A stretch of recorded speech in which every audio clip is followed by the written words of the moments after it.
How's it going, everybody, and welcome back to Let's Play the Guardian Legend, Episode 3. This episode, we're going to be diving into Corridors 11 and 2, which will finish off the Aqua area corridors and break us into the next sector. So, without further ado, let's go ahead and hop into Corridor 11.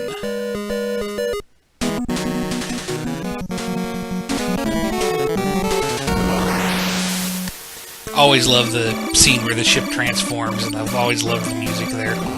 But as I've said before, I love all the music in this game. So obviously there's going to be another Aqua Zone. We got more fish, more starfish, more the manta enemies in this one.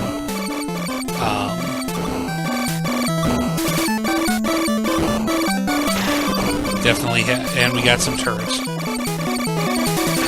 The nice thing with the fish enemies is they cover such an easy pattern that if you don't take them out on the way down, it's very easy to dodge them. And even if you can't, they're weak enough that you can just bump into them and they die anyway, and you take minimal damage. Like that. And that.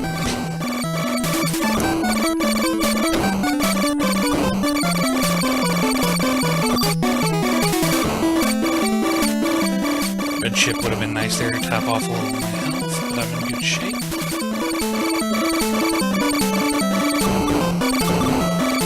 And we do want to keep our health up through this one because the boss of this corridor is one of the first bosses that I would really say can be a threat to you in this game.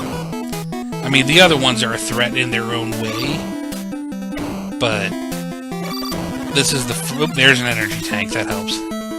But this is the first one that can really pretty easily kill you if you're not ready / don't know what you're doing. This section here, if you don't recognize where the turrets are, that can be very easy to be overwhelmed with projectiles there. Get around these last 3 fish, and there we go. Here's the siren. Go ahead and equip our fireballs. And it's boss time. So the thing that makes this guy challenging are those long streams that it's dropping. They, as you can see right there, I just got hit and it did half my health in one hit. So this guy can do a ridiculous amount of damage to you, especially for this early in the game. And the bullets themselves still do a full bar. Oop, okay. I'm gonna have to focus here, down to no health. Oh, thank God. That got a little too close. I was thinking you might see a game over a little earlier than I was planning for you to see one in this game. So we'll go ahead. That clears Corridor 11. And as our reward for clearing Corridor 11, we will be receiving the grenade subweapon. So we'll go ahead and pick that up, and we are going to head to Corridor 2. As you just saw, we do now have all 12 the sub-weapons. There's only one that we don't have, and it works differently. It's not really a sub-weapon per se, but we will go more into details about that when we get them. So let's go ahead. We're going to have to head out of Area 1 for this. Ooh, that wasn't a good place to get hit. Gonna fight some stuff on the way out, hopefully get some item boxes and get our health back. Here we go. Might have gotten blue chip. Blue chips restore some health, but they don't restore much. So, they don't help a whole lot. I'm gonna keep fighting my way out here. Get these guys out. Come on, rub me hard, rub me hard. Nothing. Nothing in this room.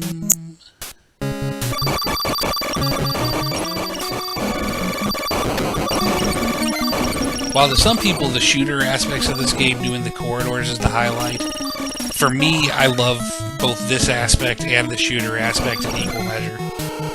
The shooter aspect is definitely fun and I enjoy shmups very much, but I've always described this part as like playing Zelda in a sci-fi setting with a gun, and I just really enjoy it a lot.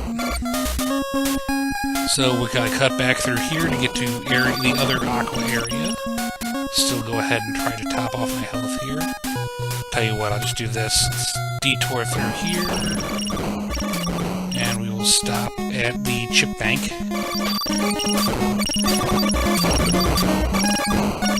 Haven't shown you through this portal yet. This basically just tells you about the item boxes that we've been using, that talks about the weapons and sub-weapons and stuff that you can find, and teaches you how they use the power chips in order to be used. Let's back through the center of the map. Can't remember, did I? Yeah, I got the 150 chip weapon already. I thought I had, but I couldn't remember for some reason. Okay, so let's go ahead and hit the chip bank here. They're all blue chips, but when you have this many of them, it will still fill up your health pretty nicely. And there we go, full health. So let's head to Corridor 2 and wrap up with the Aqua area.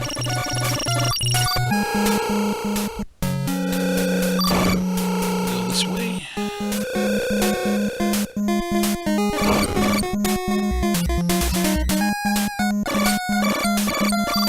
These guys are still, just to go ahead and show you, these things can still take a ridiculous amount of damage, even with the rate of fire increases and such that we've gotten. This is the reason why, even late in the game, I'll just ignore these things, even when, you know, pretty much everything is powered up. They're just not worth the time it takes to try to kill those. Now they're dropping me my item boxes. They couldn't do that when I was, you know, half dead. Well, I guess I did get the one heart at least, but... Okay, back through here. Cut through the save room. The other nice thing is about those save rooms, though, is it does record the last one that you were in. So, if you do die, you will just start in the nearest save room from where you died. Well, not the nearest, but the last one you were in.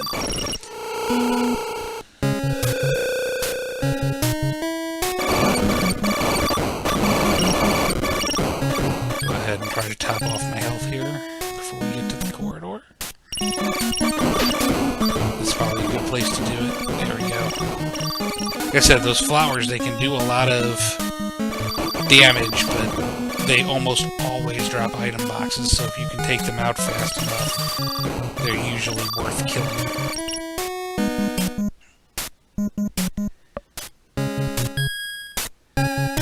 Stuck up along this way, we cut right, and head on forward to the corridor. Oop, got hit. Oop, energy tank. That would have been more useful earlier when I only had 2 points of health. To Corridor 2. Now, you might remember the hint for Corridor 2 said to touch everywhere to unlock. So we'll do that. And that unlocks the corridor. So we'll go ahead and fly on it. Now, as you can see, the pace of the monsters for this final Aqua corridor has definitely sped up. And we are going to see a lot of enemies at once. Lots of turrets, lots of seahorses. This is one of the first corridors where, you know, avoiding getting hit is very, very difficult.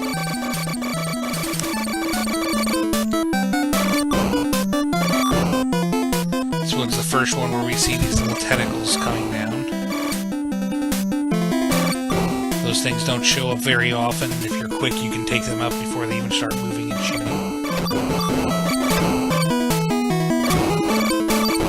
Lots of stuff that shoots at you on this corridor.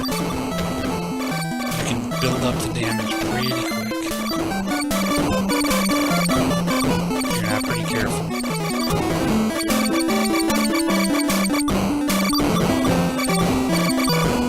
Starfishes.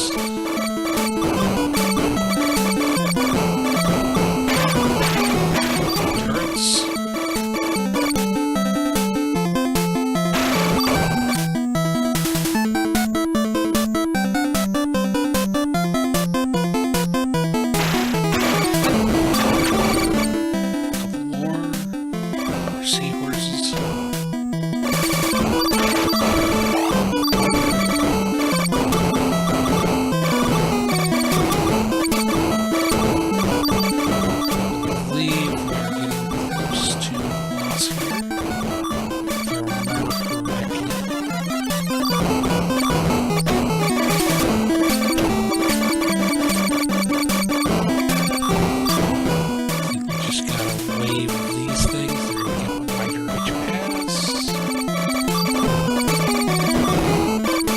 Yep.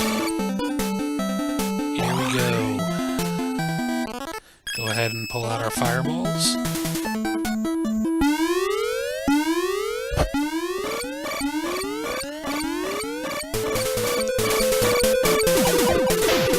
This boss, as you can see, is basically a giant crawdad.